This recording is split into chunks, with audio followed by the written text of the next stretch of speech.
Halo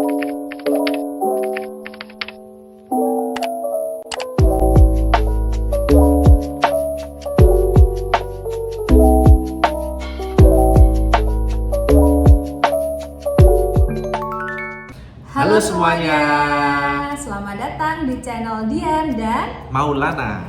Jadi hari ini kita akan membahas tentang tips gimana sih caranya kuliah di luar negeri dengan beasiswa. Ya, betul. Nah, buat kalian yang tertarik atau memang punya rencana untuk studi lanjut ya, boleh sih untuk S1 atau S2 atau S3 gitu kan, di luar negeri, khususnya dengan beasiswa. Nah, di sini kita mau sharing berbagi pengalaman kita dapat beasiswa sehingga kita bisa sekolah di luar negeri gitu ya, berdasarkan pengalaman kita. Jadi buat kalian yang memang tertarik gitu ya, jangan lupa untuk ikuti terus video ini, kemudian nanti kalian bisa kirim komentar ya di kolom komentar di bawah kayak gitu. Nah, sebelumnya kita kasih informasi dulu untuk aku sendiri saat ini sedang studi S3 di University of Manchester. Tapi sebelumnya saya juga studi S2-nya di University of Leeds di UK dengan menggunakan beasiswa juga. Iya, dan aku juga sama. Sebelumnya dulu waktu S2 di University of Leeds pakai beasiswa LPDP. Oke. Nah, ikuti terus video kita. Jangan lupa untuk like ya. Kemudian apalagi share Komen, dan subscribe channel kita. Oke. Tips pertama adalah knowing yourself. Jadi hal ini penting banget ya buat kalian itu untuk memahami kemampuan kalian ini tuh sejauh mana gitu untuk mau melanjutkan studi di luar negeri. Karena kan kemampuan orang masing-masing itu kan pasti berbeda. Nah, di sini kalian harus benar-benar menggali potensi dari diri kalian, kemudian apa yang kalian punya gitu. Betul. Kan, bekal apa yang sudah ada di diri kalian begitu.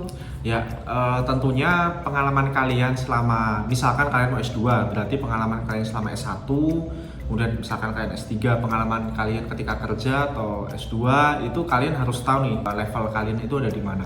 Kemudian tujuan kalian itu juga mau sekolah itu untuk apa, sehingga know yourself itu adalah hal pertama yang jadi alasan kenapa kalian mau sekolah gitu ya. Karena itu penting ya, kalau misalkan kalian nggak tahu, kemudian belum ada keinginan yang maksimal untuk lanjut studi, nah buat apa seperti itu.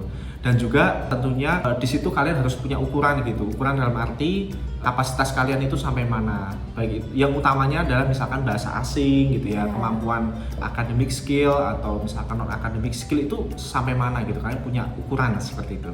Ya, dan untuk mengetahui minat kalian itu di mana itu penting banget ya. Benar, jadi benar. Apakah kalian benar-benar minat di bidang itu, atau mungkin kalian mau ambil jurusan yang berbeda sama bidang kalian karena mungkin kalian punya passion di situ. Yang lain, nah, betul. itu penting banget untuk mengetahui passion kalian itu di mana, mengetahui tujuan kalian lanjut sekolah itu apa, ya kan? Ya, betul. Dan mungkin karir apa yang kalian mau ambil setelah lulus dari sekolah ini gitu. Benar.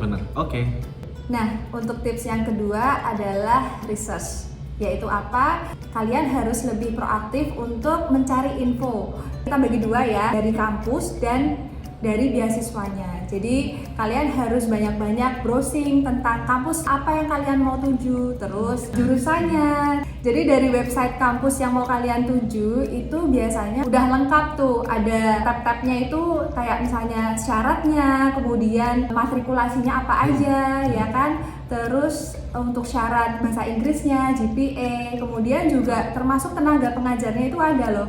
Jadi kalau misalnya kalian mau S3 itu biasanya lebih ngepoin ke profesornya gitu nggak sih? Benar. Iya, jadi kayak lebih ngepoin apakah risetnya itu sesuai apa enggak di bidang kalian, kayak gitu. Kemudian selain kita cari kampusnya, tentu kita salah satu pertimbangan adalah cari beasiswanya. Nah, ini cari beasiswa ini juga suatu hal yang sangat penting ya. Baik kalian mau di negara manapun, ada banyak sekali beasiswa yang bisa menawarkan program-program studi lanjut gitu ya, sehingga kalian bisa didanai full. Nah, dalam cari beasiswa ini tentunya sama seperti nyari kampus, ada beberapa minimum requirements. Nah, tips dari kita, kalian berarti harus wajib untuk membaca semua minimum requirements dari beasiswanya. Mostly kayak recommendation letter, itu biasanya ada 2 atau 3 gitu ya, kalian bisa penuhin itu. Dan di recommendation letter harus bisa mengeksplor potensi-potensi yang ada di dalam diri kalian dari pemberi rekomendasinya. biasanya orang yang sudah lama kenal kalian, yang pernah jadi atasan kalian dan sebagainya. Itu sangat penting. Kemudian GPA, misalkan ada kaitan minimal GPA, yang penting kalian di atas minimum requirements-nya. Kemudian bahasa Inggris ya, ini bisa TOEFL IBT atau bisa IELTS. Kalau kalian mau ke UK atau Australia biasa pakai IELTS, atau ke US menggunakan IBT test. Kemudian tes-tes lain misalkan GRE gitu ya, atau tes-tes lain yang memang dibutuhkan, itu kalian harus siapkan karena beasiswa pasti butuh itu. Kemudian beberapa syarat-syarat lain seperti personal statement itu juga dibutuhkan. Nanti mungkin kita punya sesi khusus untuk sharing di masing-masing poin ya, misalkan personal statement gimana, cari profesor gimana, nanti kita akan buat sesi khusus gitu ya di channel ini. Nah, beasiswa itu pertama nggak mudah ya, karena saingannya banyak banget. Ya. Jadi pengalaman kita, kalian harus punya planning. Jadi misalkan mau berangkat tahun depan menggunakan beasiswa A gitu. Beasiswa A ini bukannya kapan gitu. Jadi kalian harus tarik mundur. Nah, kalian harus siapkan. Jadi waktunya misalkan 2 bulan sebelumnya, 3 bulan sebelumnya, depends, tergantung kemampuan kalian. Balik lagi ke poin pertama tadi, tips 1. Jadi tergantung kalian menilai diri kalian itu siapnya sampai mana. Tapi sebenarnya waktu yang paling tepat untuk mempersiapkan dilanjut itu sebenarnya sedini mungkin nggak sih? Sedini mungkin, benar. Sedini mungkin. Jadi misalnya kalian yang masih kuliah S1 mau lanjut S2 ya kan, misalnya kalian udah semester 3, 4. Nah, dulu kita juga gitu ya. Sebenarnya waktu semester 3 dan 4 itu nggak terlalu dini dan nggak udah telat juga gitu loh. Jadi pokoknya saat kalian memiliki niat untuk lanjut S2 atau S3 ke luar negeri, menurut kami sih ya udah saat itu juga kalian harus mulai mempersiapkan. Benar. Beasiswa itu kan macam-macam ya, ada banyak ininya nggak sih, kayak karakteristiknya nggak sih? Iya, beasiswa banyak sekali karakteristiknya, dan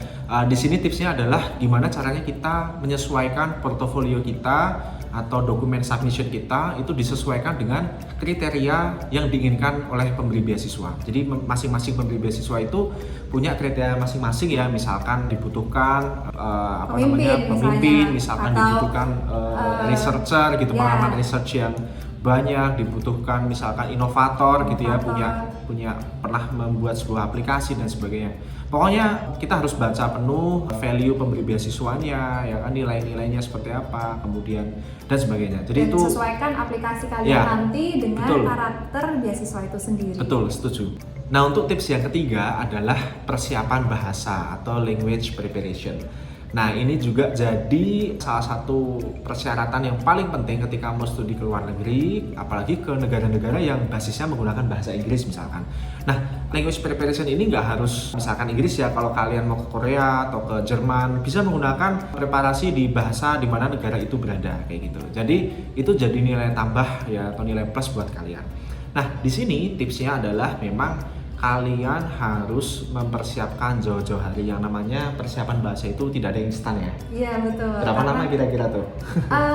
Kalau itu sih nggak bisa dipastikan, ya, karena pasti. Memang tergantung setiap masing-masing. orang tuh pasti beda-beda. Contohnya kayak misalnya aku waktu daftar LPDP itu aku pakai TOEFL dulu. Jadi kenapa? Karena waktu itu aku masih koas dan waktu yang aku gunakan itu sangat-sangat terbatas ya. Jadi sambil nyiapin koas tapi sambil juga nyiapin beasiswa gitu kan. Betul. Jadi oleh karena itu aku waktu itu tes TOEFL dulu ya kan. Dulu LPDP masih bisa pakai TOEFL ya. Sekarang udah bisa. Jadi saat itu setelah aku mulai daftar LPDP, terus lolos LPDP-nya, terus aku baru daftar kampusnya pakai IELTS ya, benar. gitu.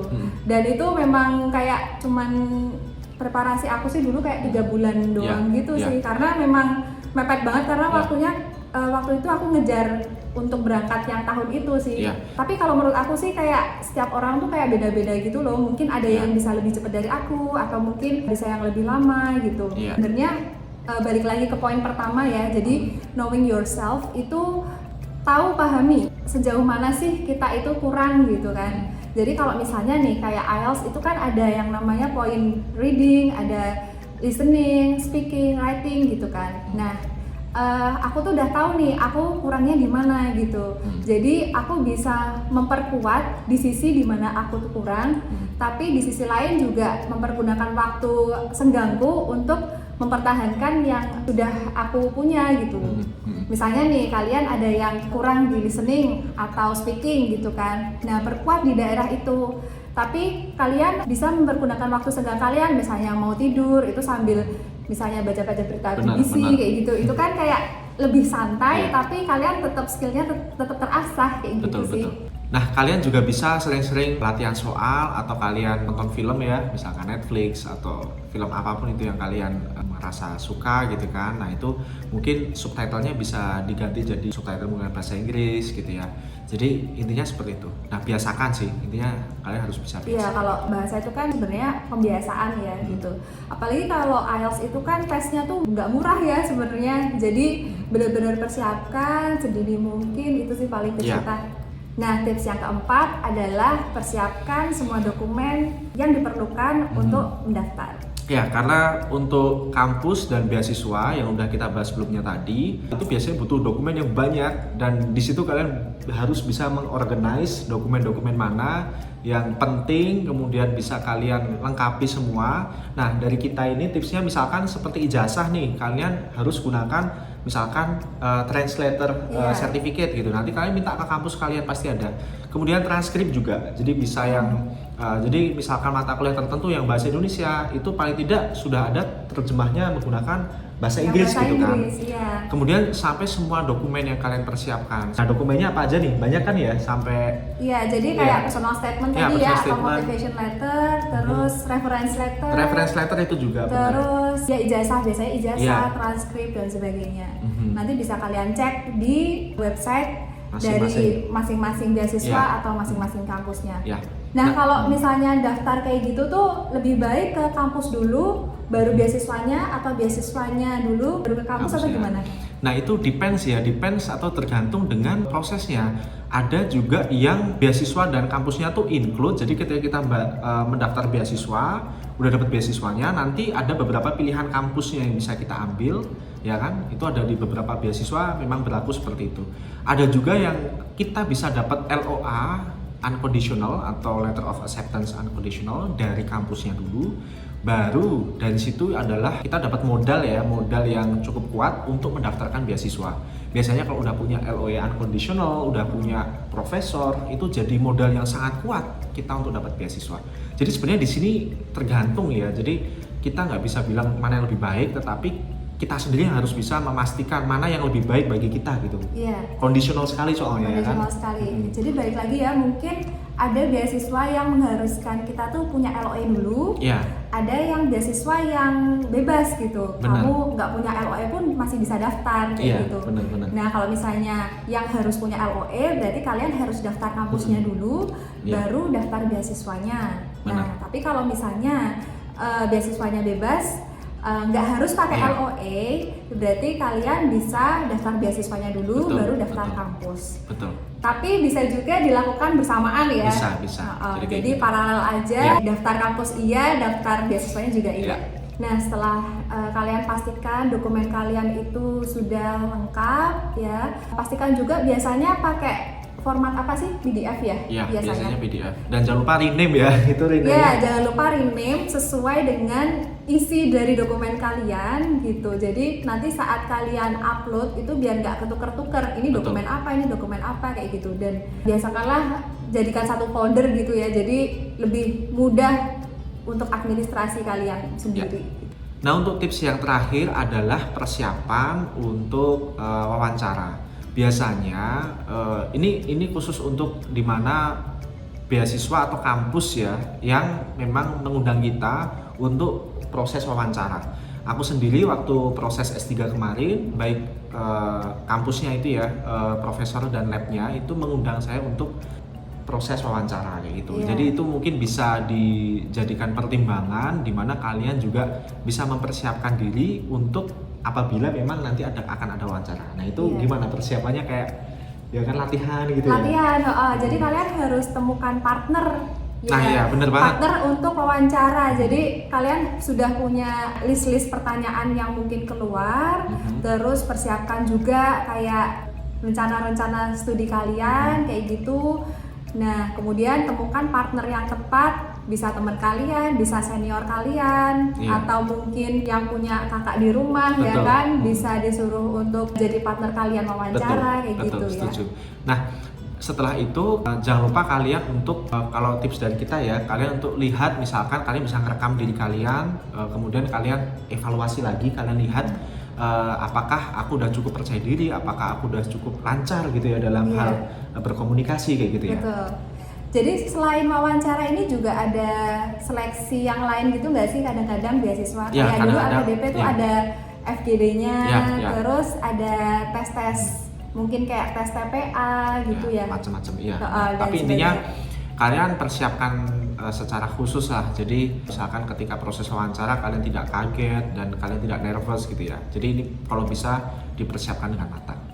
Nah itu tadi sharing dari pengalaman kita, proses-proses gimana kita bisa dapat beasiswa. Jadi Iya. proses pengalaman kita yang mungkin kita sampaikan secara ringkas atau secara singkat ya, Ya. kayak gitu. Jadi selain ikut tips-tips kita yang tadi, buat kalian yang lagi pengen kuliah di luar negeri dengan beasiswa, jangan lupa kalian berdoa juga, terus juga minta doa restu orang tua. Betul. Jadi biar orang tua kalian juga mendoakan. Betul.